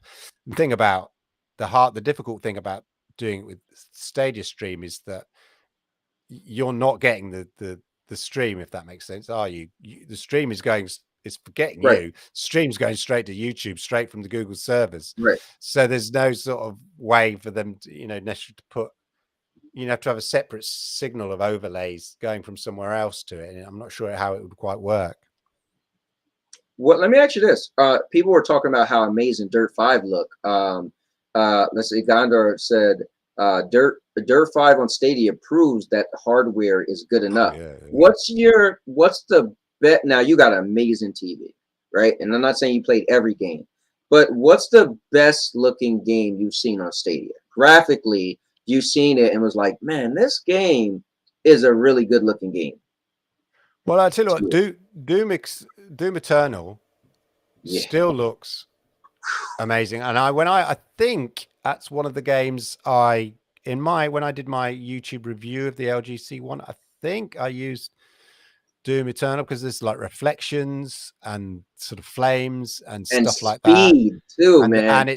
And of course it's the speed as well, and the TV just handles that so well. Everybody knows that Division 2 looks and plays That is really true. well. That's beautiful.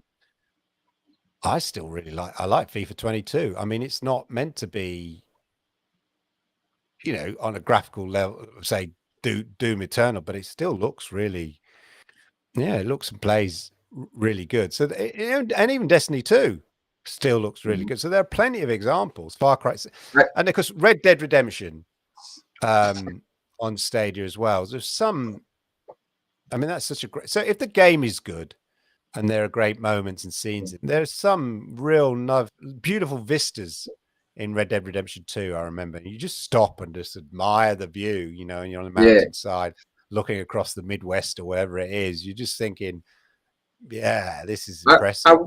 I will say this. Let me ask you this. So 60 frames versus still a game on 30 frames. Me personally, I'm not a stickler yet. Like, I didn't get to that point, but I will say, I think what they're saying with Dirt 5, when I turn on Dirt 5 and before I play it and I'm watching it drive around, I'm like, you could instantly look and say, this is 60 frames per second. Like, it's a certain look to when the cars are driving in that game. I'm trying to explain it, but it's you look and say, man, this is 60 frames per second. Again, so for me, I understand, like, people, I can't play 30 frames per second. I can't do it. You know, if you've been playing for the last 2 or 3 years on a £3,000 gaming PC and you've experienced 60 frames plus in a second for the last 18 months, then yeah, going back to 30 frames per second is difficult. But if you're the casual gamer whose only experience is coming off the back of a PlayStation 4 or an Xbox One, man, I had amazing games experiences, you know, Gears 4, whatever, you know, on the Xbox, loved it, you know, whatever.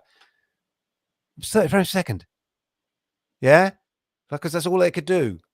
I'm sure it was. Loads of games, you know, the Call of Duty, whatever it was, on the Xbox One, the original one, didn't have a problem. Didn't have a problem. It was great. Yeah. So if it's a small incremental, you know, increase, it's like, oh, fine, I don't have an issue. But I think if you only have had a diet of 60 frames plus 120 frames per second, yeah, of course it will be hard for you to go back and you'll go, oh my God, I really notice it. You know, it's the same with graphics. You kind of look back at old games and you go, oh my God, you know, at the time I thought this was graphically amazing, but now I look at it, you know, compared to now, it's terrible. So I think it's about your experience. And yeah, some games, of course, they play better at 60 frames per second, but yeah, does it really spoil my experience? Not really, because I don't have experience of it in any other way. Again, okay, I was exaggerating about people, you know, sitting down 2 giant TVs next to each other and playing the PlayStation 5 version on any other.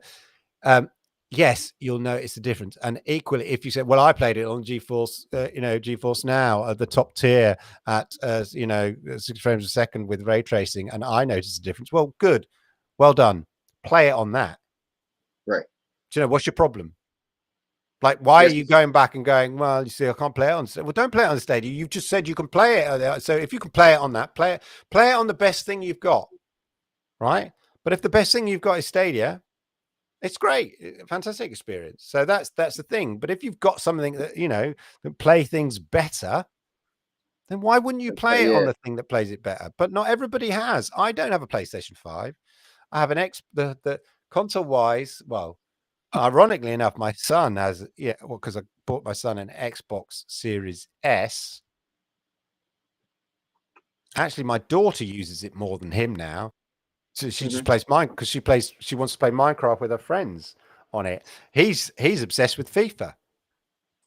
Yeah, and it sucks because you said he plays on your profile. And because he got into it and then he built up. And I said to him, why don't you start your own, you know, use it on your profile? And he goes, well, I've got so far now invested in the game. Yeah. It plays it on my profile.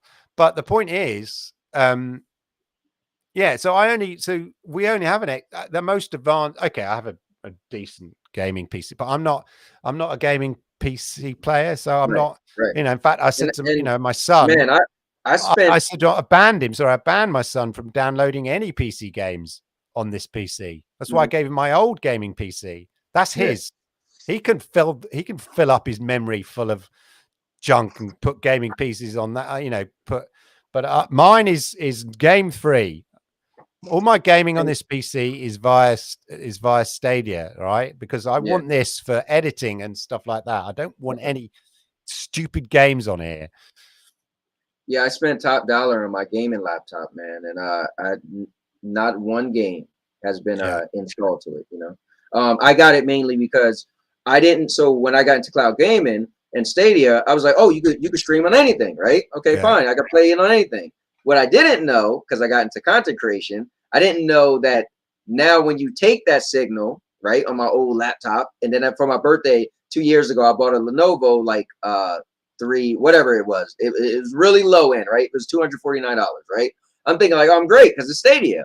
But what I didn't know was to take that video and send it back to YouTube, you're gonna have to step it up. And I was like, yeah. why is this? And I was trying to learn OBS. This isn't working. And so then I end up buying this laptop. And I was originally gonna get a Alienware, and Dell kind of screwed me over. They couldn't get it at a certain time. I had to cancel it. They said, well, listen, we'll upgrade you. And at the time, I didn't know what this meant, Clive. So I was getting 9th generation, blah, blah, blah. They said, we're going to upgrade you to a 10th generation G5, a 2060 and SSD. And I was like, all right, whatever. And my friend was like, bro, you got a great deal because they gave you the same price. I was like, I just need it, so it ended up worked That's out in the my favor. that's the irony exactly for me. It's like I was so looking forward to being able to stream with Stadia, and of course, and then it didn't cut when Stadia launched. It didn't have that at first, um, and then I got into content creation, and I thought, we're gonna need a bigger boat. It's Yeah. that kind of thing, And so, fortunately, I used the money I got from YouTube and stuff like that to Mhm. put towards, my sort of first. I had a gaming PC laptop entry level one, so the kids could play Minecraft. And originally, I Mhm. sort of streamed using that, and it was all right. But I looked at the first few episodes of Stadium Monday Night Chat, and no, it was too choppy and terrible, really. So I bought a sort of a slightly more powerful actual tower PC, and and then I bought another one since then and given that to my son because he filled it full of games, and so I thought, well, I want him off my but I bought it. That's the irony. I thought, I won't need a powerful PC to play games and do stuff because I've got Stadia. And then because I became so obsessed with Stadia and doing content creation around it, I thought, oh, damn, I need a powerful PC to create the content to talk about Stadia. So there's a certain Yeah, irony. that's what If happened it to me. wasn't for Stadia, I wouldn't have bought Yes. effectively that big gaming PC that I sort of take the mickey out of everybody going, oh, look at my £2,000 gaming Yeah. PC. Yeah. Well, Same yeah, here. irony is I've got a £2,000 gaming PC because I want to create content. So I'm gonna wind down the show because Okay. my wife and I we're big wrestling fans, Clive. And I don't know Oh, if you know, Clive, but this Saturday and Sunday is WrestleMania, Clive. oh, Clive, I'm getting excited just saying that to you, I man. know. I could tell. Man. So we watch Monday Night Raw. It comes on at 8 o'clock p.m. Eastern, Right. which is in 1 minute. But yeah, we're gonna watch that tonight and get excited for this weekend because we're huge fans. I'm gonna be running around my house with a wrestling shirt on and Oh. cutting promos. It's What gonna be is a awesome. wrestling shirt? Huh? What is a wrestling shirt? What is a wrestling show? Yeah, like you're running around with a wrestling shirt. What is a wrestling Oh, shirt? I'm gonna Look probably put like a on wrestling leotard well, I'm probably gonna put on a or a Seth special Rollins shirt shirt. that you can rip off. Well, yeah, I don't want to rip my shirt, but I'm probably gonna put on my Seth Rollins Kingslayer shirt. Oh, like the You know, name. Okay, yeah. yeah, yeah. Right, I'm with you. Let I'm me with ask you. you this, man. All right. Some people was asking me this the other day. Give me 4 games, unless it's less than that. What 4 games is in your?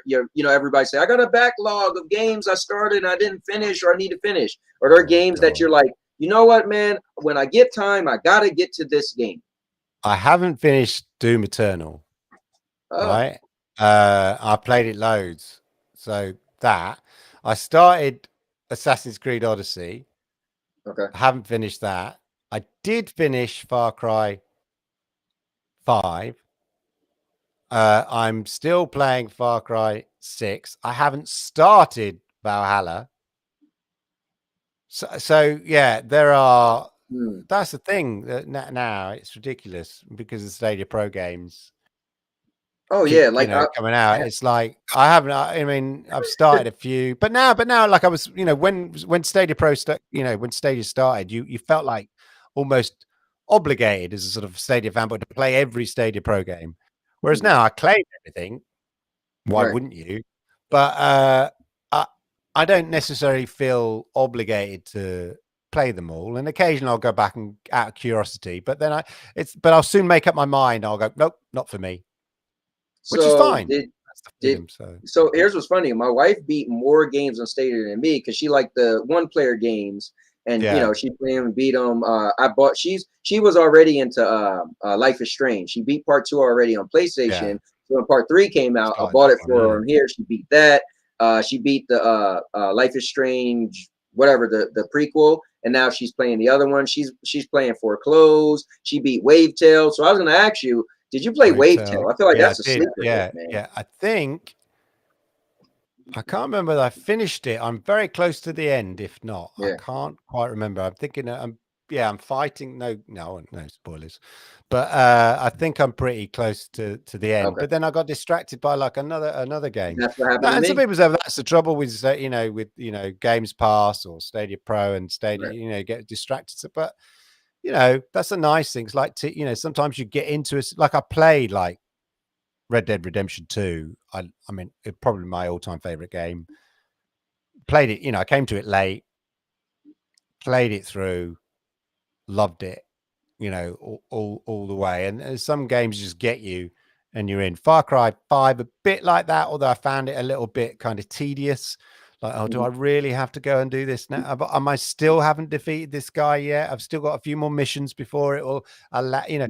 I like a game to feel organic, that you don't Yeah. notice you're having to do all these missions, that Mhm. somehow it comes to that conclusion, whereas you kind of feel like, oh, I know, okay, it's not letting me progress until I've done a few more side missions and whatever like that. Right. But I did finish Far Cry 5 because I wanted to know what happened at the end and stuff like that. So but I don't think it's a bad thing that you can flip from game to game. It's just Yeah. whatever takes your fancy.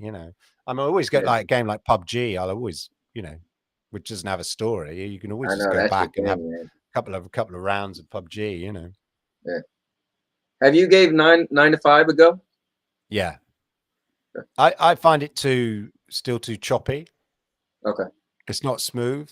It's a shame because at least like that you got like Rainbow Siege 6 and that is again on Stadia. That looks great on Stadia.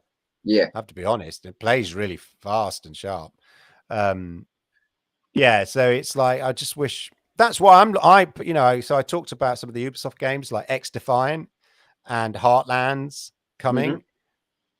We know that the Division 2 looks and plays amazing on Stadia, and whenever I have a first person shooter that looks and plays amazing, I always go, imagine if this was like a battle royale, as smooth and as good looking as this, because I love PUBG, but it's still it's a potato, It is. right? Yeah. It's It still a really is. potato. It really is. Unless you play a PC version on a really like Dr. Disrespect and plays at a high end, it looks pretty good. But even then, but yeah. So what I'm really craving for is a battle royale that plays as well as Division 2 or Ghost Recon Right. or whatever. And Ubisoft looked like, and It looked like. with X Defiant and Heartland and stuff like that, although X Defiant's more like, I think it's going to be like more of a team based thing.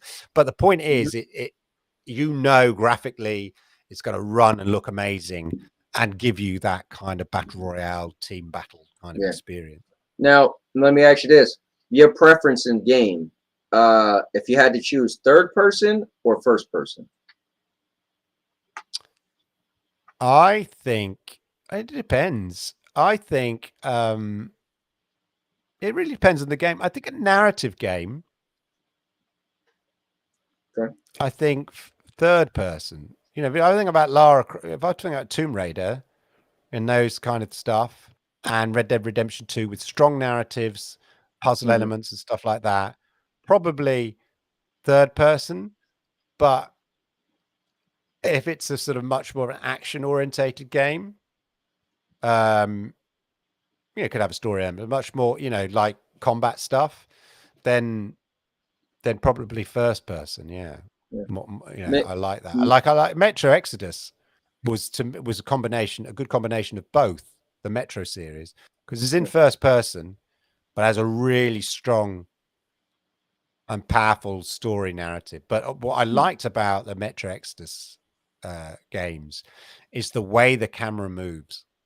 So it's in first person, but it doesn't feel too rigid. Yeah.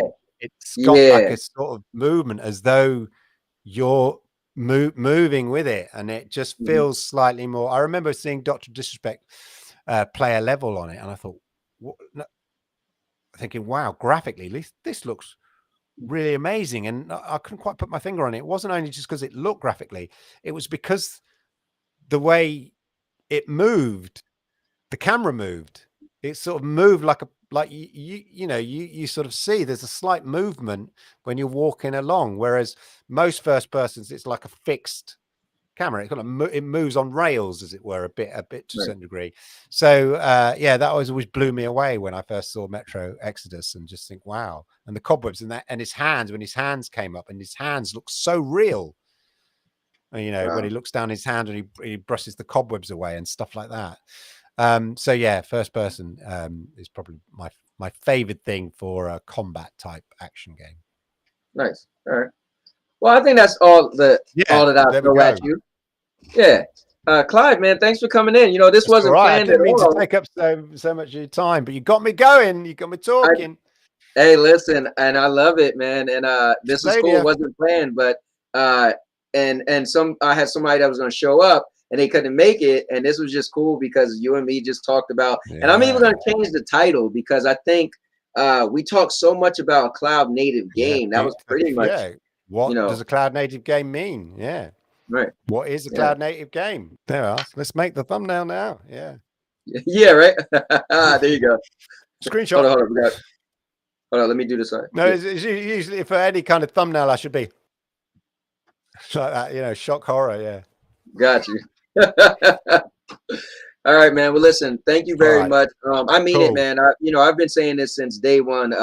Man, it's just something about your content that I do appreciate, and I'm gonna give credit where credit is due, guy. And so I mean what I say what I mean, and that's why I'm always saying it. But it was also good to watch your thing live, because I have a set schedule, especially because I'm a wrestling fan. So that's why I always do 5:30, because on a Monday night, we kind of don't want to go over or whatever. But this was pretty cool as well, and I'm glad we worked something out, and and then see what we do in the future. But thank you so much for. I'll let you go then. I'll let you off and let you sign off. So goodbye, everyone. Right. Appreciate it. That was Clive, guys. Woo. Oh yeah. Give it up for Clive. All right, guys. So with that being said, the all-purpose champ that I am, I'm going to let you guys go, but I'm going to let you guys go how only I know how to do it. Do my little dance, do my little dance. Do my little dance, do my little dance. Do my little dance, do my little dance. All right, let me stop. Anyway, guys, thanks for tuning in. This was pretty cool. You guys had some great questions. I want to thank you to everybody who chimed in. Guys, you can always ask questions. I'll try to read every question. Just put the word question or a Q. And you guys are always welcome to jump in. Remember, I always add the link so you could jump on into the show as well. And you never know who's going to be on the show. Just to remind you guys, tomorrow I will be doing a Stadia Avenger show around 5:15. And then at 7 p.m., and this is all Eastern time, I'm going to do another Stadia Bash Community Spotlight. And you guys have no clue who's going to be on there, but take your good guesses. It should be awesome when you see this person. I'm going to ask them all type of questions, and you'll see. And then on Wednesday, I'm going to be doing a promo and pyro show because WrestleMania is this weekend. So I want to do my wrestling show. We're gonna read every match, and we're gonna try to see if we could guess who's gonna win each match. I'm gonna write it down, and then we're gonna come back next week Wednesday and see who was right or wrong. And then Thursday, damn, I don't think I have anything for Thursday. So maybe I go to movies on Thursday. We do want to go to the movies. Oh, Thursday, I was going to do the Mad Streets mini tournament. So I'm giving away a copy of Mad Streets on Thursdays, guys. So don't forget, last week, Wilson won a copy. And this week, maybe somebody else will win a copy. But with that said, Paul says, stop that right now. Sorry, man. I always got to do something silly. You know what I mean? Somebody clip that. Listen, it's not going anywhere. I'm not going to delete the stream. All right? Guys, if you can't make fun of yourself, I don't know what to tell you. So that's why nobody could ever hold a clip or anything over my head. I do it live, baby. My life is on YouTube. Just go scroll through my stuff. You'll see everything. Speaking of that, I still got to make my birthday video from last year. So I got to do that soon because my birthday's coming up in like a couple weeks. So next month. But anyways, thank you guys all for being here. Let me see. Yeah, we definitely seen what Will Smith did. That was crazy, crazy, crazy, crazy. I think I'm gonna make a video and I'm gonna ask the question, do you think he was right? So tell the viewers how you plan on playing Spartacus. I need to learn what's up with Spartacus. PS4 arcade guy said he just found something big about Spartacus. So I'm gonna be looking and see if any videos came out yet. But no one called me yet, or so not sure. But anyway, guys, thanks for tuning in. I'm gonna get out of here. Again, I'm the all-purpose champ. I'm the master of vlogging. I'm the cowboy, and that makes me the king of content. With all of that said, hear me very clear, guys. Hear me very clear. You could buy the thing I showed you guys how you could clean out your ear. Check out the review on my channel. But with that said, and now your mama knows. And now your mama knows. Bruce, unleash the baby god dragon!